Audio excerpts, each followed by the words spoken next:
वो कहते हैं ना कि किसी को इतना भी मत सताओ कि उसके अंदर कुछ खो देने का डर ही न रहे। कुछ ऐसा ही होता है हमारी आज की कहानी में। कहानी की शुरुआत होती है एक बीच पर जहाँ एक छोटी बच्ची रेत से खेल रही थी। आइलीन नाम की एक औरत भी वहाँ मौजूद थी, लेकिन अचानक उसे कुछ फौजी गोलियां चलाते हुए दिखने लगे और वो दर्द में चिल्लाने लगी। अचानक उसकी आंख खुली और उसे एहसास हुआ कि ये तो बस एक सपना था। वो एक कुर्सी पर एक ऐसे कमरे में बैठी थी जिसका ना तो कोई दरवाजा था और ना ही खिड़की। उसे कुछ पता नहीं था कि वो यहाँ तक कैसे पहुंची। उसे तो अपनी पूरी जिंदगी का भी कुछ याद नहीं था। तभी कहीं से एडमिनिस्ट्रेटर की आवाज आई जिसने उसे टेबल पर रखी पेंसिल हिलाने को कहा। आइलीन के किसी सवाल का कोई जवाब नहीं दिया गया और उसने बड़ी मुश्किल से खुद को घसीट कर वो पेंसिल हिलाई। टास्क खत्म होने पर आइलीन ने फिर सवाल करने चाहे, लेकिन एक बजर बजा और उसी वक्त वो बेहोश हो गई। एक बार फिर से उसे वही सपना आया और फिर से उस एडमिनिस्ट्रेटर ने उसे वही पेंसिल हिलाने का टास्क दिया, लेकिन इस बार वो कुर्सी से बंधी हुई थी। एडमिनिस्ट्रेटर ने कहा कि अगर उसने टास्क पूरा नहीं किया तो उसकी बेटी की जान चली जाएगी। ये सुनते ही उसके दिमाग में बहुत सी यादें घूम गई और उसे एहसास हुआ कि समुद्र किनारे खेल रही वो लड़की कोई और नहीं बल्कि उसकी बेटी ईव है। वो छटपटाकर अपनी बेटी के बारे में पूछने लगी, लेकिन कोई फायदा नहीं हुआ। उसे टास्क पूरा करना ही होगा, इसलिए उसने अपने जूते फेंककर पेंसिल को गिरा दिया। एक बार फिर से बजर बजा और आइलीन बेहोश हो गई। इस बार उसे ढंग से सपना दिखा जिसमें उसकी बेटी उसे खेलने के लिए बुला रही थी। आइलीन खेलते खेलते जमीन पर लेट गई और सपने में ही सो गई। जब उसकी आंख खुली तो वो सपने की तरह जमीन पर सो रही थी। उसके हाथ पैर खुले थे और अजीब सा खाना टेबल पर रखा था। अभी कोई टास्क नहीं था, इसलिए उसने कमरे को ध्यान से देखा, लेकिन वहाँ से निकलने का कोई रास्ता नहीं था। कुर्सी भी जमीन से जुड़ी हुई थी ताकि आइलीन उससे कुछ तोड़ फोड़ ना करे। वहाँ पर ऐसा खाना रखा था जिसे शायद कुत्ते भी खाना पसंद नहीं करेंगे, लेकिन जब उसने हिचकिचाते हुए खाने को चखा तो उसे बहुत पसंद आया और कुछ ही पलों में सारा खाना खत्म हो गया। इसके बाद उसने खुद को देखा और अपनी बुरी हालत देखकर घबरा गई। उसके शरीर में बिल्कुल जान नहीं थी और सर पर एक चोट का निशान भी था जिसके बारे में उसे कुछ याद नहीं था। वो सर्जरी के निशान जैसा लग रहा था, जिससे आइलीन काफी डर गई। उसे लगा कि ये लोग जरूर उसके साथ कुछ ना कुछ खतरनाक कर रहे हैं। आइलीन रोते रोते सो गई और ईव की यादें उसे फिर से सताने लगी। एडमिनिस्ट्रेटर ने उसे फिर उठा दिया, जिससे आइलीन गुस्से में भर गई और ईव के जिंदा होने का सबूत मांगा। एडमिनिस्ट्रेटर ने उसे ईव की आवाज सुनाई जो काफी डरी हुई थी। तभी आइलीन को अगला टास्क दिया गया, लेकिन इस बार टेबल से पहले एक कांच की दीवार थी।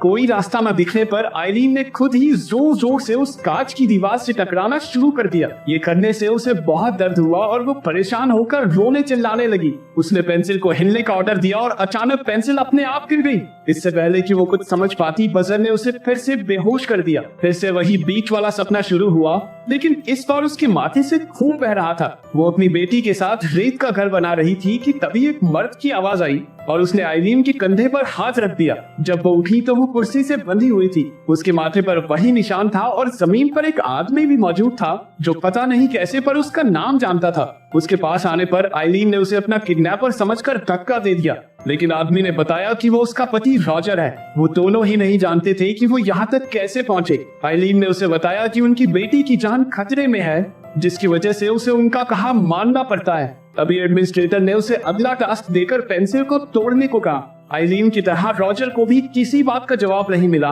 और उन दोनों में बहस छिड़ गई। रॉजर ने खुद पेंसिल उठा ली, लेकिन एक अलार्म बजने लगा क्योंकि सिर्फ आइलीन ही इस टास्क को कर सकती है। उसने पेंसिल वापस रख दी और आइलीन की मदद करने की बजाय उस पर चिल्लाने लगा।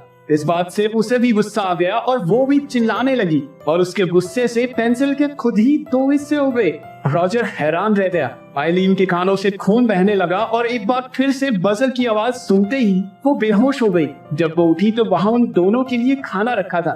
आइलीन ने कहा कि अपनी बेटी को बचाए रखने के लिए उन्हें इन लोगों का कहा मानना होगा, लेकिन रॉजर को इन लोगों पर बिल्कुल विश्वास नहीं था। रॉजर ने आइलीन से कहा कि शायद उसके पास किसी तरह की शक्तियां हैं, लेकिन आइलीन को ये सब एक वहम लग रहा था। फिर रॉजर ने उसे याद दिलाया कि कैसे उनकी लड़ाई के दौरान घर में चीजें टूट जाती थी।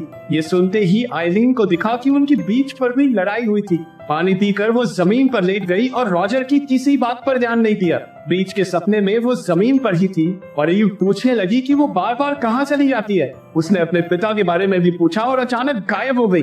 आइलीन अकेली अपनी बेटी को पुकारती रही। अभी वो अचानक से चिल्लाते हुए उठी। अब आइलीन इस सब से थक चुकी थी, लेकिन रॉजर ने उसे उसकी ताकत याद दिलाई। उसने आइलीन से अपनी ताकत का इस्तेमाल करके टेबल के पेज खोलने को कहा। बहुत ध्यान लगाने पर आइलीन कामयाब रही और सारे पेज खोल दिए। अब बॉल को बाल्टी में डालना तो उसके बाएं हाथ का खेल था।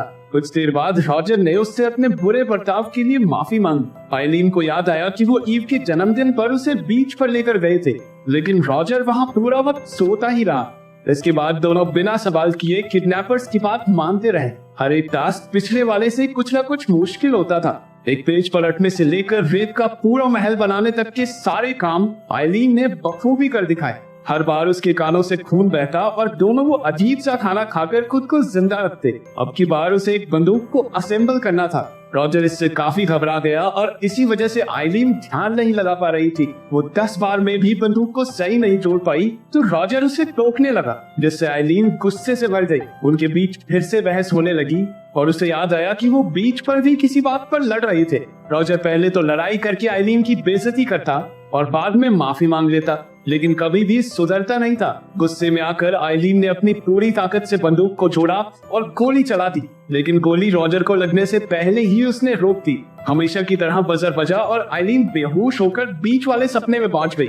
उसने देखा कि ईव ने रेत का आधा महल बना लिया था, लेकिन रॉजर ने उसे तोड़कर खराब कर दिया। उसने कहा कि ये सब गलती से हो गया, लेकिन आइलीन उस पर विश्वास नहीं कर पा रही थी। जब वो उठी तो एक जिंदा लाश की तरह बिना कुछ बोले बस एक जगह देखी जा रही थी। रॉजर ने उसके कंधे दबाकर उसे आराम देने की कोशिश की और खाना भी खिलाया। फिर आइलीन ने उससे अपनी बीती जिंदगी के बारे में पूछना शुरू किया, क्योंकि उसे कुछ भी ढंग से याद नहीं था। उसने बताया कि आइलीन एक टीचर बनने वाली थी, जबकि रॉजर एक सिंगर हुआ करता था, लेकिन ईव के पैदा होने के बाद ये गाना वाना छोड़कर वो नौकरी करने लगा। अपनी जिंदगी की पुरानी बातें याद करके दोनों हंसने लगे और एक दूसरे को सारी पिछली लड़ाइयों के लिए माफ भी कर दिया। फिर वो रॉजर की गोद में सर रखकर एक बार फिर से सपनों की दुनिया में खो गई।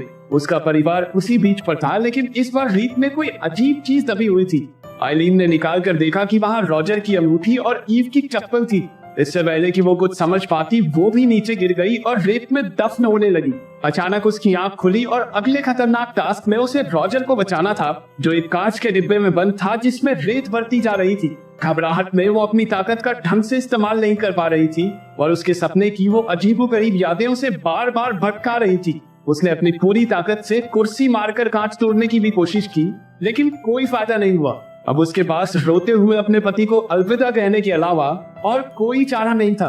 तभी एडमिनिस्ट्रेटर बार बार टास्क ना पूरा करने का मैसेज देने लगा, जिसे सुन सुनकर आइलीन पागल सी हो गई। बीच पर भी उसके चिल्लाने की यादें दिखाई देने लगी और अचानक से एक दरवाजा खुला, जिससे कई सारे फौजी अंदर आ घुसे। अब वो अपनी बेटी को ढूंढने के लिए किसी भी हद से गुजरने को तैयार थी। अपनी ताकत के इस्तेमाल से उसने सभी फौजियों को मार डाला। उसने देखा कि अब तक 298 टास्क हो चुके थे और आखिरी वाला अभी भी चल रहा था और फौजी वहां आ पहुंचे और आइलीन पर गोलियां बरसा दी। लेकिन अब आइलीन अपनी शक्तियों को पूरी तरह इस्तेमाल करना सीख चुकी थी। उसे एक भी गोली नहीं लगी। इन सभी सिक्योरिटी गार्ड्स को निपटाकर वो नीचे वाले फ्लोर पर गई। वहां उसे 3 नीले दरवाजे मिले। वहां पर रॉजर भी था, जो कुछ बड़बड़ा रहा था। उसने दूसरे दरवाजे की ओर इशारा किया, जिसमें रॉजर जैसे दिखने वाले बहुत सारे क्लोन्स अगले एक्सपेरिमेंट्स के लिए एकदम तैयार थे।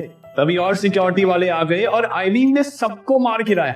उसने देखा कि वो सब भी एक जैसे दिखने वाले क्लोन्स थे। थोड़ी देर बाद वो एक ऐसे कमरे में पहुंची जहां ऊपर से तेज रोशनी आ रही थी। एडमिनिस्ट्रेटर की आवाज आई कि उसके सारे टेस्ट पूरे हो चुके हैं। जब आइलीन ने अपनी बेटी को वापस मांगा तो एडमिनिस्ट्रेटर ने उसे बताया कि ईव तो अब इस दुनिया में है ही नहीं।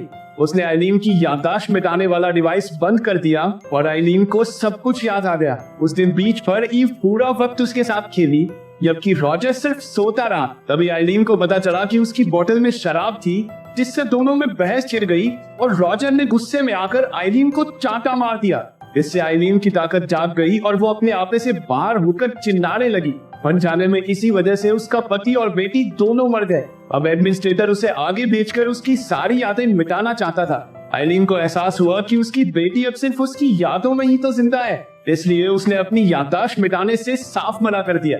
उसने कहा कि वो फिर से इन सारे पड़ावों को पार करने के लिए तैयार है। एडमिनिस्ट्रेटर मान गया और वो फिर से सपने में ईव को देखने लगी। कुछ देर बाद जब उसकी आंख खुली तो वो फिर से उसी कमरे में बंद हो चुकी थी। उसे अब तक जो भी हुआ वो कुछ भी याद नहीं था। अब उसे फिर से पेंसिल को हिलाने वाले काम से शुरुआत करनी होगी। अगर आपको चुनने का मौका मिले तो आप कौन सी सुपर पावर चूज करेंगे? कमेंट्स में जरूर बताना। मिलते हैं अगली वीडियो में।